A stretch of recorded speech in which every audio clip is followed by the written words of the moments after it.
Hello everyone, ভিডঙ্ক.com ওয়েবসাইটে তোমাদের সবাইকে স্বাগত জানাই। আমি সৌরভ দে, তোমাদের ম্যাথ টিউটর। এখানে দেখো আমাদের এক্স ওয়াই এর একটা রিলেশন দেওয়া আছে এবং ডান দিকে দেওয়া আছে a to the power B. এই অপেক্ষকের অবকল সহগ নির্ণয় করতে বলা হচ্ছে। তো একটা জিনিস আমরা জানি কি, যে অবকল সহগ যে আমরা নির্ণয় করব, সেটার জন্য আমাদেরকে উভয় পক্ষে কি করতে হবে, ডেরিভেটিভ করতে হবে। কার সাপেক্ষে? এখানে এক্স এর সাপেক্ষে। তাহলে d d x of y to the power x plus x to the power y plus x to the power x সমান d d x of a to the power b. এবার একটা জিনিস দেখো, a to the power beta ধ্রুবক হবে, অর্থাৎ derivative, ধ্রুবকের derivative আমরা জানি জিরো হয়, তাহলে আমরা ডান দিকে জিরো পেয়ে যাব। এবং বাম দিকে তাহলে আমরা কি পাচ্ছি দেখো, d d x of y to the power x plus d d x of x to the power y plus d d x of x to the power x, এটা সমান জিরো আসছে। তো আমরা কি করব, প্রত্যেকটা আলাদা আলাদা করে এই ভ্যালুগুলো একটা একটা নির্ণয় করব। ঠিক আছে, তাহলে দেখো আমরা ফার্স্টে যেটা নির্ণয় করব সেটা কি না, d d x of y to the power x. আমি এটাকে I1 ধরে নিচ্ছি, এই অংশটাকে। সেটা কি আমরা তাহলে লিখছি d d x of y to the power x. আচ্ছা, এবারে আমরা এখানে লগের একটা ইম্পর্টেন্ট ধর্ম কাজে লাগাবো। আমরা কি জানি দেখো, a to the power log m base a এর ভ্যালু কত হয়, এম। এটুকু আমরা জানি। ঠিক আছে, এবারে আমরা তাহলে এই এ তো যে কোনো মানে ধনাত্মক পূর্ণ সংখ্যা হতে পারে। তো মানে যে কোনো ধনাত্মক সংখ্যা, পূর্ণ সংখ্যা না হলেও ভাবে যে কোনো ধনাত্মক বাস্তব সংখ্যা হতে পারে। তাহলে আমরা যদি এখানে ই বসিয়ে দিই, তাহলে আমরা এখান থেকে কি পাবো দেখো, e to the power log m base e. তাহলে এর মানও সব সময়ের জন্য এম হবে। তাহলে এই এম এর জায়গায় আমরা যে কোনো ভ্যালু বসাতে পারি, আমাদের এই অংশটা সব সময় সত্য হবে। তো আমরা এখানে কি করব, আমাদের এই কোশ্চেন অনুযায়ী এম বলতে আমরা এখানে প্রথমে y to the power x ধরছি। তাহলে আমরা একে কি লিখতে পারি, e to the power log, আমরা বেস ই লিখছি না, কেন আমরা জানি যে যখন বেস বা নিধান লেখা না থাকে তখন আমরা নিধানে ই আছে ধরে নিই। তো আমরা এখানে লিখতে পারি log y to the power x. তো আমরা যখন আচ্ছা, একে আর একটু কায়দা করে একটা জিনিস লিখে নেওয়া যাক। এটা হলো ই টু দি পাওয়ার এক্স। আমরা জানি যখন এরকম অংশ থাকে তখন এই পাওয়ারের অংশটা লগের আগে গুণ হয়ে যায়, সেটাই করছি। তাহলে আমরা এখান থেকে কত পাবো, এক্স লগ ওয়াই। তো এবারে আমরা ডেরিভেটিভটা মেনলি নির্ণয় করব। তো ডেরিভেটিভটা দেখো, আমরা জানি e to the power x এর ডেরিভেটিভ যেমন হয় সেরকম এখানেও হবে e to the power x log y. কিন্তু এখানে ডেরিভেটিভের শৃঙ্খল নিয়ম বা চেন রুলের জন্য এই ইর পাওয়ারে যে অংশটা সেই সম্পূর্ণটা ডেরিভেটিভ হবে, অর্থাৎ আমরা এখানে এক্স লগ ওয়াই এর ডেরিভেটিভ নিতে হবে। এবারে e to the power x log y, আচ্ছা আমরা এখানে আর এক্স লগ ওয়াই রাখবো না, এই এক্স কে আবার একই রকম ভাবে ওয়াই এর পাওয়ারে নিয়ে চলে যেতে পারি আমাদের সুবিধা মতো। এবং এখানে ডেরিভেটিভ মানে কি, প্রথমে একবার এক্স এর ডেরিভেটিভ হবে এবং লগ ওয়াই ধ্রুবক থাকবে, তখন আমরা কত পাবো, লগ ওয়াই। আরেকবার এক্স ধ্রুবক থাকবে এবং লগ ওয়াই এর ডেরিভেটিভ হবে, তখন আমরা কত পাবো না, x into 1/y d y dx.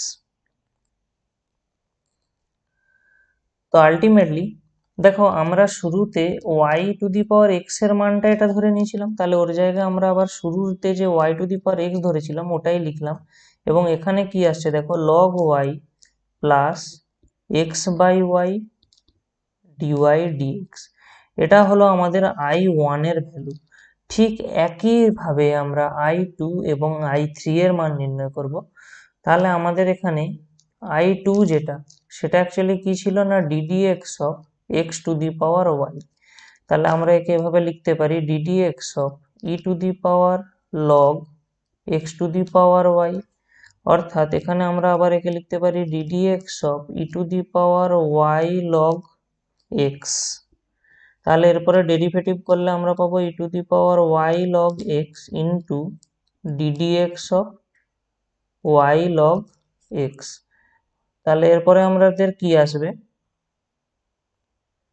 এরপরে আমাদের আসবে e to the power log x to the power y. Just এই ওয়াইটাকে এক্স এর পাওয়ারে যেমন ছিল নিয়ে চলে যাচ্ছি, এবং ডেরিভেটিভ করলে প্রথমে ওয়াই এর ডেরিভেটিভ হলে আমরা পেয়ে যাবো এখান থেকে dy dx into log x plus দ্বিতীয়বারে y কনস্ট্যান্ট থাকবে এবং log x এর ডেরিভেটিভে আমরা পাবো 1/x, অর্থাৎ e টু দি পাওয়ার, আচ্ছা এবারে এই অংশটা মানে আমরা জানি এটা মানে x two the power y into, আমরা তাহলে কি লিখতে পারি এখানে, যেমন আছে dy dx into log x plus y/x, এইটা হয়ে যাবে আমাদের i2, এবং লাস্টে আমরা নির্ণয় করব কিনা i3টা আমাদের কি ছিল না, i3 হলো ddx of x two the power x, অর্থাৎ ddx of e two the power log x two the power x।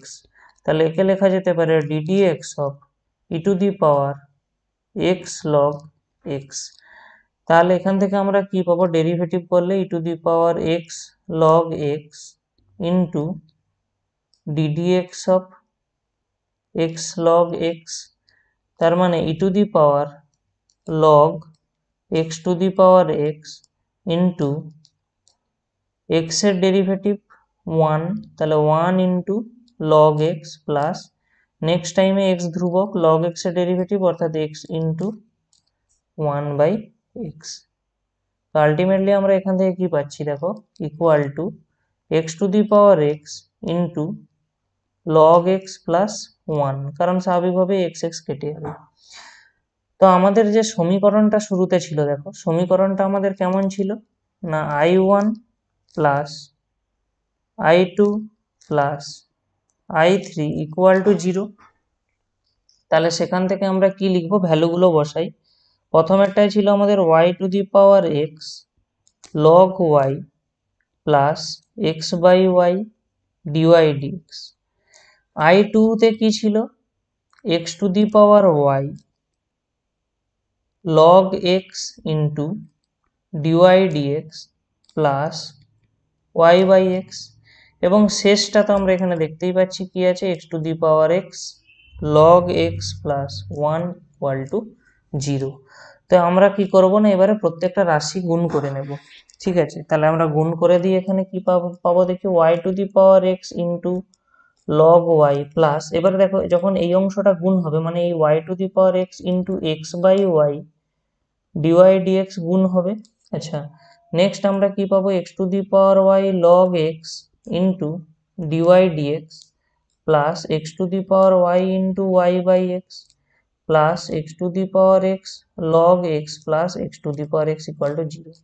শুধুমাত্র dy dx এর অংশগুলোকে আমরা কমন নিয়ে বাম দিকেই রাখবো, এবং বাকি সমস্ত অংশকে আমরা কি করব না, ডান দিকে পাঠিয়ে দেবো। যেগুলো dy dx নেই, যেমন এই অংশটাতে নেই, তাহলে এটা ডান দিকে চলে আসবে, অর্থাৎ minus y two the power x log y।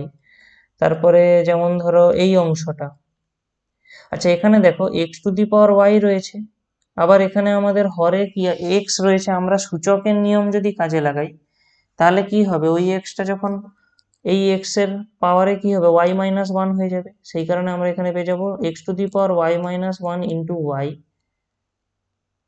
Minus x two the power x log x minus x two the power x, এবং dy dx কমন নিয়ে নিলে বাকি কি থাকবে দেখো, এই অংশটাতে আমরা কি পাবো, এখানে একটা হরে y রয়েছে বলে আমরা এখানে পাবো y two the power x minus 1 into x plus এখানে এই অংশটা রয়েছে অর্থাৎ x two the power y log x। তাহলে এখান থেকে আমরা সরাসরি dy dx এর মানটা কি পেয়ে যাবো দেখো, মাইনাস, আমরা এখানে দেখো সমস্ত অংশে মাইনাস রয়েছে, সে কারণে আমরা মাইনাসটা সবার থেকে কমন নিয়ে নিলাম, ফলে লবে যা লিখবো সব প্লাস দিয়ে লিখবো। তাহলে আমরা এখান থেকে কি পাবো, y two the power x log y plus x two the power y minus 1 into y plus, আমরা জানি এই অংশটা থেকে আমরা x two the power x common নিয়ে নিলে কি পেয়ে যাব না, log x প্লাস 1, এবং বাই আমাদের কি থাকবে এই অংশটা, অর্থাৎ y two the power x minus 1 into x plus x two the power y into log x। তাহলে আমাদের যে dy dx টা মেনলি নির্ণয় করতে বলা হচ্ছিল সেটা হলো এই অংশটা। ভিডঙ্ক.com ওয়েবসাইটে ম্যাথটি দেখার জন্য অসংখ্য ধন্যবাদ। এরকমই নানা প্রশ্ন তাদের সমাধানের জন্য আমাদের ওয়েবসাইটটি ভিজিট করো।